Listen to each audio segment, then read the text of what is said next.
Quero desejar hoje a todos vocês um bom dia, né? Estamos começando agora às 7 horas da manhã. Aos irmãos da Nova Ordem de Cristo, vou repassar os links a todos os irmãos que serão iniciados de forma virtual, né? Na terça-feira, na segunda-feira, dia 17, certo? Então, a irmã Janaína, o irmão lá do México, né, filho da irmã Lígia, e o irmão, todos vocês vão receber o link da página para serem iniciados, certo? Virtualmente. E vou repassar para vocês, tá bom? Vamos fazer hoje, gente, o estudo desse livro aqui, ó.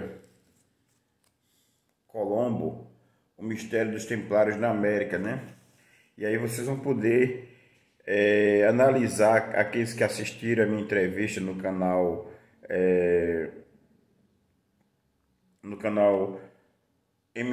MCM TV, né? No Noite Afora. Vocês vão poder ver algumas daquelas do que eu falei, certo? A maioria das coisas são recordações minhas de outras existências, certo? E outras fazem parte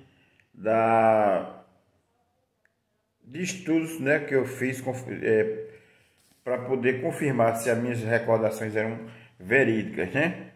Então, primeiro no meu caso, eu tenho as visões e depois eu vou confirmar se realmente existiram, para depois passar adiante, né? Para não estar passando informações verídicas para as pessoas. Outras que eu tive, mas ainda estou estudando, certo? Mas eu vou repassar assim mesmo, como os papiros que nós, com o nome de todos nós, templários, do Conselho Rosa Cruz, e as cartas de hereditariedade. Eu vou fazer uma pesquisa nos arquivos do Museu Tomar. Bom, pessoal, vamos continuar aqui com o estudo do livro Colombo e o Mistério dos Templários na América, certo? A cartografia secreta do Novo Mundo. Estamos no episódio 3 e estará completo daqui a pouco no YouTube. Bom, vamos para a página 19, certo? Os segredos preciosos. Ao iniciar o ensino médio, o ex-presidente dos Estados Unidos, Bill Clinton, ingressou na Ordem de Molay. A Ordem de Molay leva o meu nome quando fui grão-mestre da Ordem Templária, certo? Eu comecei a ser grão-mestre em 1268, certo? Aos 45 anos de idade. Ingressei na Ordem Templária com 11 anos de idade, certo? Em 1256. Fui iniciado pelo meu pai, o grão-mestre Rinaldo de Vich. Bom, uma organização da maçonaria voltada à juventude. O propósito da ordem era promover a virtude pessoais e cívicas e amizade entre seus integrantes. Apenas recentemente o público tomou conhecimento de que a ordem recebeu o nome em homenagem ao último grão-mestre da cavalaria dos Cavaleiros Templários medievais, Jacques de Molay, que supostamente levou para o túmulo o segredo do tesouro templário ao ser queimado na fogueira em março de 1314, né? Na figura 1.11. Durante quase 2 séculos da Idade Média, nós templários ocupamos uma posição privilegiada entre a Igreja organizada e o Estado francês. Bom, na verdade, nós tínhamos, como eu venho falando aqui, aqui no canal do YouTube e nas demais redes sociais, nós tínhamos um território templário, que era o nosso território borgonhês na França, certo? Nós tínhamos também o continente hoje onde é a América, ou a América do Sul, a América do Norte e a América Central, que nos pertencia. Nós tínhamos a Oceania, nós tínhamos parte da África e nós tínhamos o território que pertencia à família,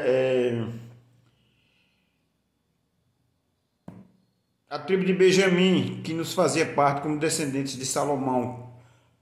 Apenas o Conselho Rosa Cruz, gente. Deixa eu dar uma desligada aqui nesse celular aqui para ele não ficar fazendo essa zoada toda. Então, gente, para que vocês possam entender os estudos que nós estamos fazendo com esse livro, com o livro Portugal Templário, com o livro A Ilha Secreta dos Templários, para tudo isso, você vai ver toda a gestão, certo, de uma família descendente da linhagem de Jesus Cristo, que éramos nós, os Borgonhas, certo? Então,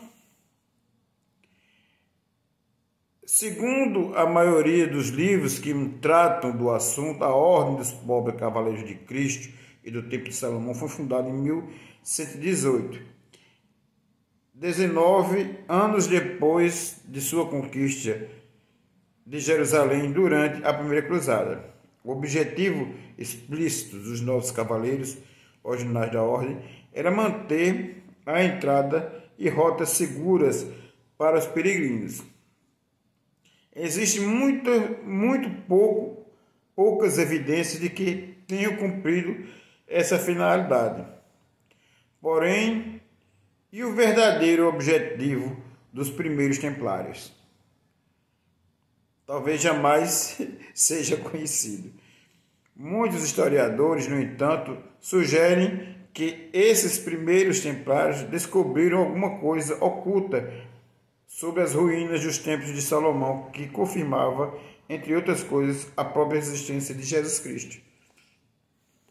Bom, gente,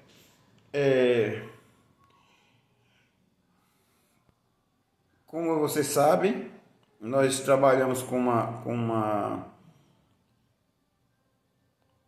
a linha de raciocínio que grandes coisas durante essa minha existência eu vou revelar durante essa passagem biológica que eu estou passando agora, o que nós vivenciamos naquela época lá no período templário, certo?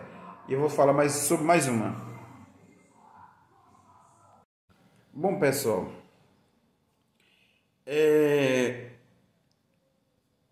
quando o grão-mestre Jesus, rei de judeus, foi assassinado, ao ser levado para o túmulo, previa-se que iria-se ter bastante problemas com os irmãos da época romana, certo? Então, o que foi que José de Arimateia fez junto com João?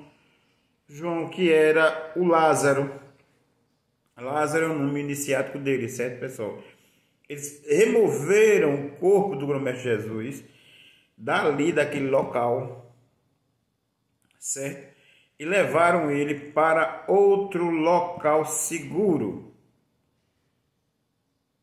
E lá ele foi embalsamado, certo? Esse corpo foi embalsamado aos moldes egípcios. Então, e isso tinha uma razão, certo? Então, o que acontece? O grão-mestre Jesus, o corpo dele foi embalsamado e foi levado para um determinado local. Com a morte de Madalena, sua esposa sagrada, o corpo dela também foi embalsamado. Então, nós, cavaleiros templários, sabíamos onde estavam esses corpos embalsamados, né?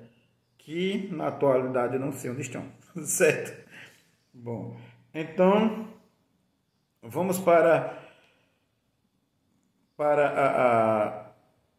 o estudo do livro. De acordo com as tradições consolidadas de inúmeras sociedades secretas, com toda probabilidade, parte do espólio descoberto pelos novos cavaleiros originais eram constituída dos mapas conhecidos como portulanos, os quais apresentavam uma base matemática então desconhecida do mundo medieval, certo? É os mapas que eu falei na entrevista, e basta olhar nas minhas redes sociais. Aqueles que não tiverem assistido, peçam o link que eu envio. Pode colocar aqui nos comentários, eu quero o link que eu envio, certo? E vai estar no Facebook, vai estar o link da palestra completa, certo? Nas demais redes sociais, não. Então, veja só. Assista o que eu falei sobre os mapas de Osíris, certo? Bom, aí aqui na figura 11, temos aqui, ó, a cena do dia em que eu fui para a fogueira, em 1314, certo? Na ilha, na França. Bom, em 1127, depois de 9 anos na Terra Santa, a maioria dos cavaleiros fundadores da ordem retornou à Europa e em janeiro de 1128, no concílio da igreja em Troyes, nós templários fomos oficialmente aceitos como uma ordem de caráter religioso e militar. Nesse momento, gente, nós templários, nós da família do Concílio Rosa Cruz, assinávamos um contrato com a Igreja Católica, certo? Bernardo de Claraval também era descendente da linhagem sagrada. Hugo de Champagne, Hugo de Pai, certo? Originalmente membros da Ordem Católica Romana de Carthage, mas mais tarde influência decisiva na fundação da Ordem de Cístenes. Essa Ordem de Cístenes, gente, é a ordem que originalmente fez aqueles templos que nós estamos estudando no livro A Ilha Secreta dos Templários, certo? Esse período desenvolvido, de fato, sugere que nós templários descobrimos algo de profundo significado religioso e histórico. Os templários faziam votos de pobreza, castidade e obediência. Eles gozavam de autonomia praticamente plena, resultado de uma bula papal de Inocêncio II, promulgada em 1139, definindo que deveriam lealdade exclusivamente ao Papa. Em consequência dessa prescrição, durante as 2 décadas seguintes, as fileiras da ordem, e como ao ser admitido, o candidato entregava todas as suas posses, inclusive as terras. Os bens dos templários se multiplicaram. Apenas 24 anos depois do Concílio de Trento, os templários eram donos de grandes propriedades em grande parte da Europa, na Terra Santa e em regiões ao leste. Até meados do século XIII, os templários haviam se tornado suficientemente poderosos para influenciar ativamente os altos escalões diplomáticos da nobreza e da monarquia. Aí aqui é onde vem aquela parte da nossa entrevista, certo? Onde eu falo que muitos reis faziam parte do Conselho Rosa Cruz da Ordem Templária, certo? Em todo o mundo ocidental e da Terra Santa, as atividades políticas da ordem, porém, não se limitavam ao mundo cristão. Ela criou fortes vínculos com governantes muçulmanos e exigiu dos líderes saracenos um respeito que excedia em muito aquele acordado com os europeus. Ao mesmo tempo, os templários criaram e consolidaram a instituição do moderno sistema bancário e, de fato, tornaram-se banqueiros de todas as casas reais da Europa e de vários patentados muçulmanos. Mas eles não lidavam apenas com dinheiro. Devido às permanentes relações com a cultura islâmica e judaica, eles conheceram e passaram a aceitar novas áreas do conhecimento, inclusive as ciências. Como resultado, os templários tinham um verdadeiro monopólio da melhor e mais avançada tecnologia da época e contribuíram para o desenvolvimento topográfico, da cartografia, da construção de estradas e navegações. A ordem possuía seus próprios portos marítimos, estaleiros e frotas. A ordem possuía seus próprios portos marítimos, estaleiros e frotas,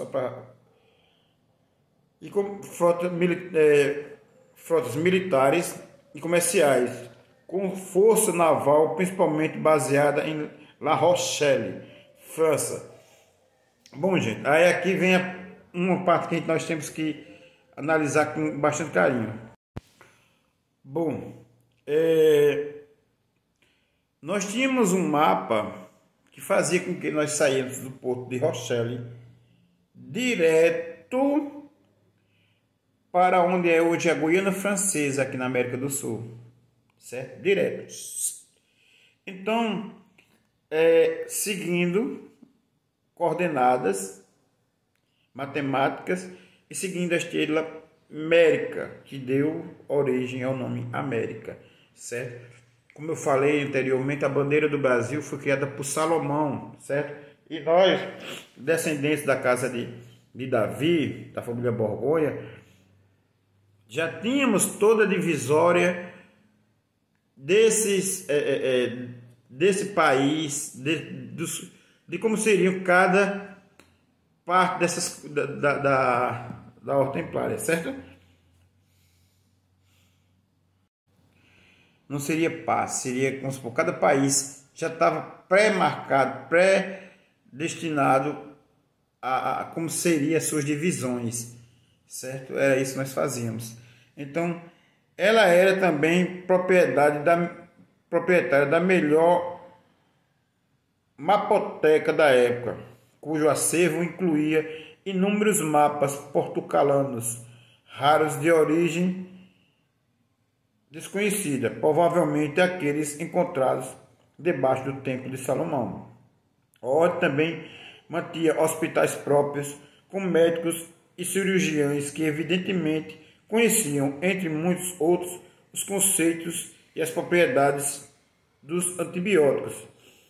Nós estudávamos muito a medicina egípcia, que apesar de ter toda aquela ritualística estranha dos tempos antigos, nós sabíamos distinguir qual era a substância verdadeira usada para a cura e qual não era, entende? Infelizmente, em 1185, no período de grande progresso, o rei Balduíno VI de Jerusalém morreu. Balduíno era descendente da linhagem sagrada também, viu, gente? Uma consequência imediata dessa ocorrência foi que, em junho de 1186, 1187, Gerard de Rutherford, grão-mestre do templo, em boa parte devido à vaidade pessoal, perdeu Jerusalém quase toda, a Terra Santa, para os sarracenos. Depois dessa derrota, os templários se retiraram para o sul da França. Essa parte do estudo é equivocada. Nós já estávamos lá no sul da França, certo? Desde a época de Madalena.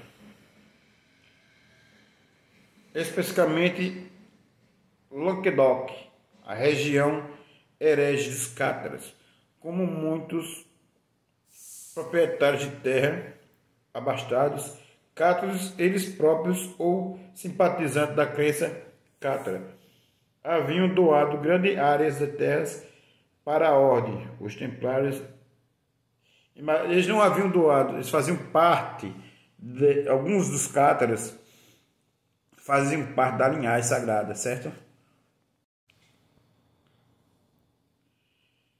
Pudesse tornar sua nova Jerusalém. A região promoveu a tolerância religiosa e por causa disso o grego, o árabe, o hebraico e a antiga tradição esotérica da Cabala foram estudadas com grande entusiasmo. Isso também era feito dentro dos templos, certo? Da Ordem Templária.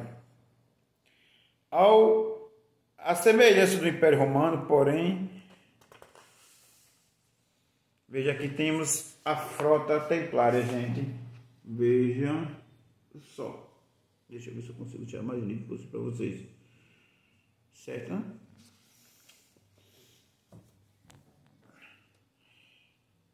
E há décadas se instalaram entre líderes dos cátaros, e pelo ano de 1012 a igreja se sentia cada vez mais ameaçada pela heresia cátara.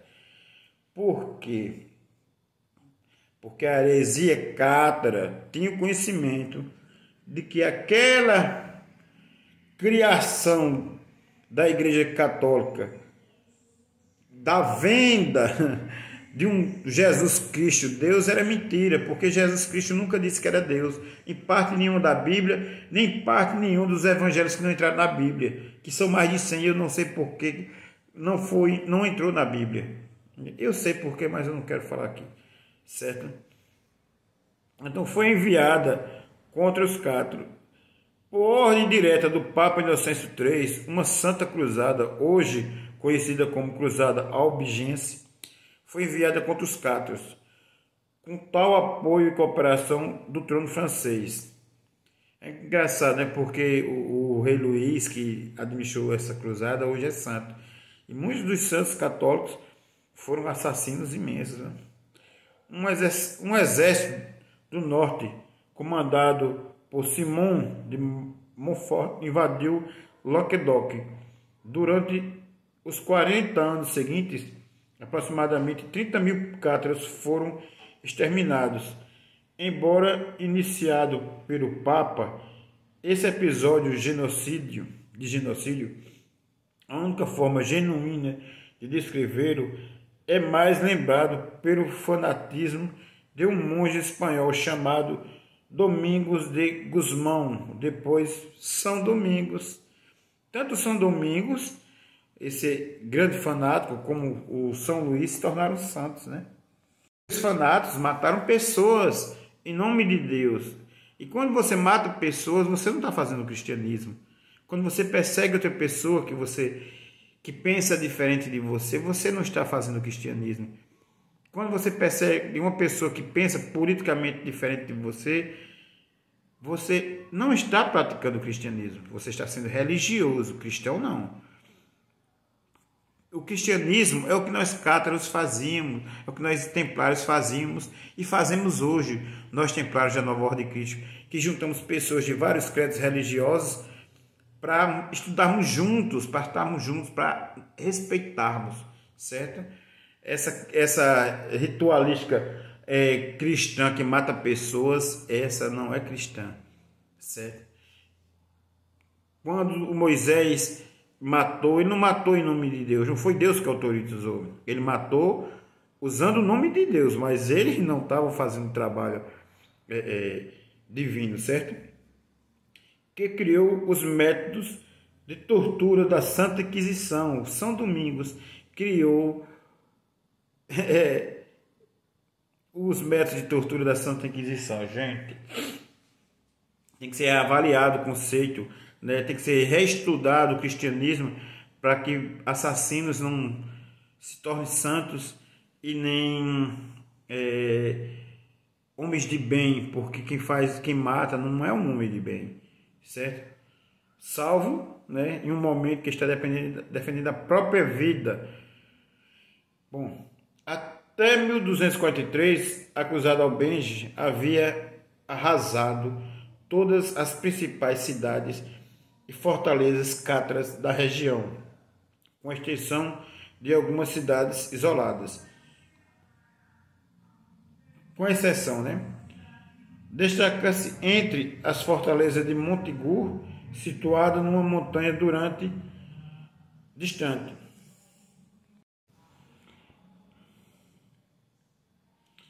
Bom, em março de 1244, depois de lutar durante alguns meses em condições de inferioridade, a fortaleza finalmente se rendeu e o cataricismo deixou de existir, pelo menos oficialmente, no sul da França.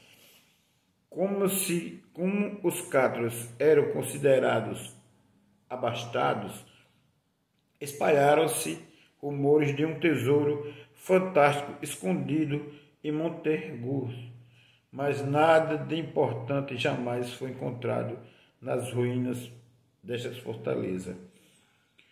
Nos 63 anos seguintes, os templários que anteriormente haviam sido de certo modo aliados dos cátaros hereges, né? Porque herege, gente, veja, hoje temos uma população no planeta Terra de 8 bilhões de pessoas. 8 bilhões. Apenas 1 bilhão é católico. Meio bilhão completa os cristãos, todos os outros. Então, gente, vamos lá, 2 bilhões. 6 bilhões de pessoas fazem parte de outra igreja, de outras religiões, de outros credos. Então, gente, essas pessoas, na época medieval, eram hereges. Por quê? Porque não acreditavam, não professavam a fé católica. Até os próprios protestantes, que hoje se denominam cristãos, naquela época eram hereges. Entende? Então, continuaram a viver em paz. Mas ao amanhecer de uma sexta-feira 13, dia 13 de outubro, eu, Maxwell, na época Jacques de Molay, fui preso a mando do rei Filipe IV da França. Decretou a nossa prisão, a prisão de todos os membros da ordem e o confisco de todas as suas posses na França. Eu, Maxwell, o então grão-mestre Jacques de Molay, fui preso e as minhas propriedades templárias e as propriedades minhas pessoais não foram tocadas, certo? Mas as da ordem foram. Em toda a França foram tomadas. Posteriormente, inúmeros priorados e outros bens dos templários foram doados a uma ordem conhecida como Cavaleiros de São João, ou os Cavaleiros Hospitalários.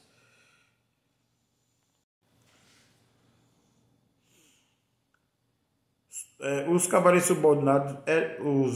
hospitalários eram subordinados ao Papa. Curiosamente, de acordo com o pesquisador John J. Jobson, a revolta dos camponeses ingleses em 7 de julho de 1181, liderada por Watson, foi de fato organizada e executada pelos francos-maçons ingleses em represária aos hospitalários. Mas quem eram esses pertences rivais dos templários, formalmente conhecidos como os Cavaleiros da Ordem do Hospital, de São João de Jerusalém. Segundo a história, em 1099, muitos cruzados aderiram à Fraternidade de São João, que mais tarde se transformou na ordem religiosa dos Cavaleiros da Ordem de São João de Jerusalém. Essa ordem participou de todas as cruzadas empreendidas durante os 200 anos seguintes, quando então seus membros foram obrigados a refugiar-se primeiro em Chipre e mais tarde na ilha de Rhodes. Em 1523, os templários foram forçados a sair de Sena. Em 1523, os hospitalários foram forçados a sair de Sena pela primeira vez, abrigando-se agora na ilha de Cândia, na moderna Creta. Eles ainda existem um número bem reduzido de cavaleiros hospitalários lá, minha gente, onde permaneceram por 7 anos. A ordem, em 1530, a seguir, em 1530, o imperador Carlos V da Espanha concedeu à ilha de Malta a ordem. Deste modo, os hospitalários ficaram conhecidos como os Cavaleiros de Malta durante os 250 anos posteriores, até que em 1797 Napoleão tomou Malta e a ordem foi dispersada. Depois do confisco e da redistribuição dos bens dos templários em 1307, a imensa riqueza oculta da ordem, a princípio, o principal interesse de Filipe, nunca foi encontrado, e os mistérios dos tesouros cátaros somou-se à localização do fabuloso tesouro templário. Muitos afirmam que com seu último suspiro, depois de 7 anos de cárcere e tortura, Jacques Molay, havia renegado sua confissão, e intimei meus perseguidores, o Papa Clemente e o rei Felipe, a se juntarem a mim diante do tribunal de Deus, no prazo de 1 ano, para justificar seus próprios pecados. Até o fim daquele ano, Clemente e Filipe estavam mortos, e a mística e o conhecimento arcano em torno dos templários haviam assumido proporções épicas, do mesmo modo que o lema de seu tesouro oculto, que teria desaparecido do porto de La Rochelle sob o manto da escuridão na noite, hoje famosa sexta-feira 13 de outubro de 1307, com 18 galeras repletas de cavaleiros. Bom, gente, se faz necessário dizer que junto nós havíamos recebido, como eu já venho sempre falando, tínhamos um acordo com o cardeal que nos repassou 30 dias antes que iríamos ser presos. Então, eu ordenei que tudo fosse esvaziado, toda a documentação, o máximo de documentação possível. É claro que ficou algumas ainda, e que o Felipe o Belo ainda teve condição de pegá-las. Mas sobre essa morte deles, eu falo no meu livro Alquimia de uma Alma, certo? Bom,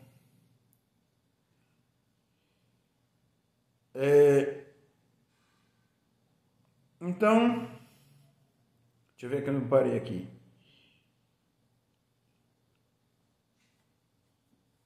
Seria possível que o tesouro cátaro, tão procurado pela Igreja e pelos estados e pelo Estado depois da extinção dessa seita, fizesse parte do mesmo tesouro que desapareceu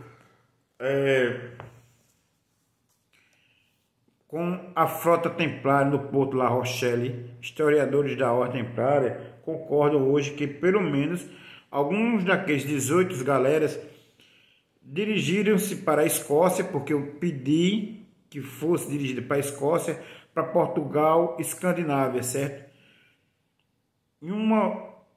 Também é possível que algumas tenham cruzado o Atlântico, sim, vieram para cá, para as nossas colônias. Nós tínhamos uma colônia, desculpa gente, eu estou querendo dar gripe, mas a gente está coçando muito. Algumas delas foram para a nossa colônia, lá no Suriname, e outra onde hoje é os Estados Unidos, certo?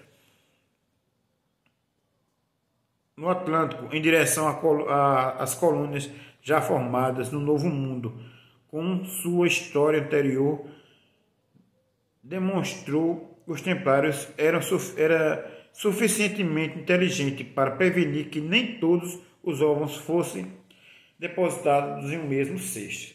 Bom, gente, vamos ficar aqui com Sob a Rosa para o próximo capítulo, certo? Para o próximo estudo do episódio 4. Muita paz a todos e vamos estudar e vamos aprender, meu povo. Abrirmos nossas mentes, porque quando você não é influenciável por ninguém, você vai longe. Agora, quando você é o produto mental de outra pessoa, quando sua mente é controlada por conceitos de outra pessoa, você não vai muito longe não, viu? Então, muita paz a todos. O grande arquiteto do universo que é Deus proteja todos.